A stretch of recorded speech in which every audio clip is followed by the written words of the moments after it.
Alors, bonjour à tous et bienvenue dans cette nouvelle vidéo de géométrie dans le plan. Donc dans la vidéo qui est sortie normalement juste avant celle-ci, on a vu comment montrer que deux droites étaient parallèles. Et donc assez logiquement, dans celle-ci, on va voir comment montrer que deux droites sont perpendiculaires. Donc là, on va avoir deux cas de figure, donc avec à chaque fois deux droites. Là ici D1, D2, la D3 et puis la droite qui passe par les points A et B. Et puis on va démontrer qu'à chaque fois, là, ces deux couples de droites, eh bien, sont perpendiculaires. Et donc là, eh bien, ça va être un petit peu analogue à ce qu'on a vu pour montrer que deux droites sont parallèles, parce que il va aussi falloir trouver un vecteur directeur pour chacune des droites qu'on veut étudier. Et ça semble assez logique parce que des droites parallèles ou des droites perpendiculaires, bah, c'est des histoires de direction. Est-ce qu'elles ont la même direction? Est-ce qu'elles ont des directions perpendiculaires, enfin qui forment un angle droit? Et donc bah, la direction, elle est donnée par le vecteur directeur. Donc là ici, il va falloir dans un premier temps trouver un vecteur directeur de D1 et un vecteur directeur de D2. Donc pour ça, c'est ce que j'expliquais donc dans une vidéo sur comment trouver un vecteur directeur d'une droite. Donc je vous invite à aller la voir si vous ne l'avez pas encore vue.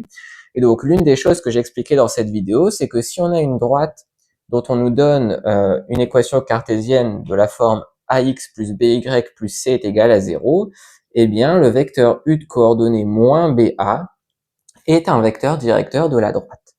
Donc là ici, eh bien, B, c'est ce qu'il y a devant le Y, donc moins B, là, c'est moins 3, donc moins 3.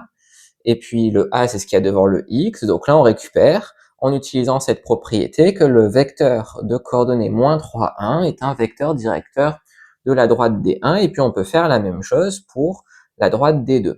Donc là, ici, cette fois-ci, on a B qui vaut moins 2, donc moins B vaut plus 2, et A vaut 6. Et donc maintenant, pour les droites parallèles, il fallait regarder si les vecteurs étaient collinaires, donc s'ils avaient la même direction. Bah, là, il va falloir regarder si les vecteurs directeurs sont orthogonaux.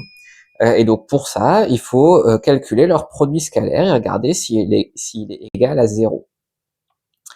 Donc là, ici, le produit scalaire, donc ça va être moins 3, 1 scalaire 2, 6. Donc pour calculer un produit scalaire, on fait moins 3 fois 2 plus 1 fois 6. Donc là, ça fait moins 6 plus 6, c'est égal à 0. Ce qui veut dire que les deux vecteurs directeurs sont orthogonaux et donc que les droites sont perpendiculaires.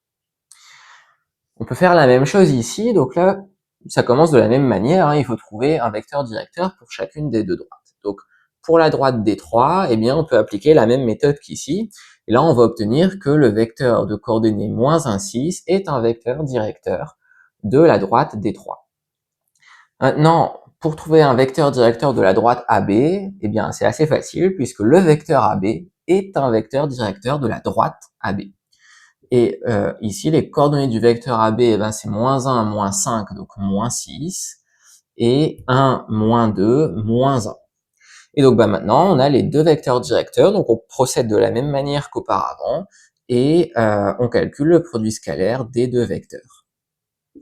Donc ce qui donne moins 1, 6 scalaire, moins 6, moins 1, donc là ça fait moins 1 fois moins 6 plus 6 fois moins 1, donc ça fait 6 moins 6, ça fait 0. Donc les vecteurs sont orthogonaux et les deux droites correspondantes sont perpendiculaires.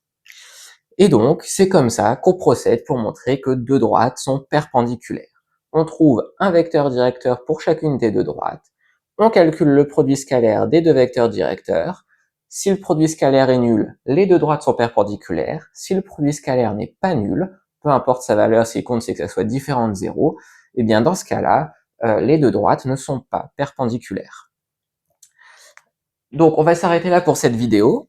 J'espère qu'elle vous aura été utile d'une manière ou d'une autre. Si c'est le cas, vous pouvez laisser un j'aime et vous abonner à la chaîne, et je vous dis à bientôt pour de prochaines vidéos.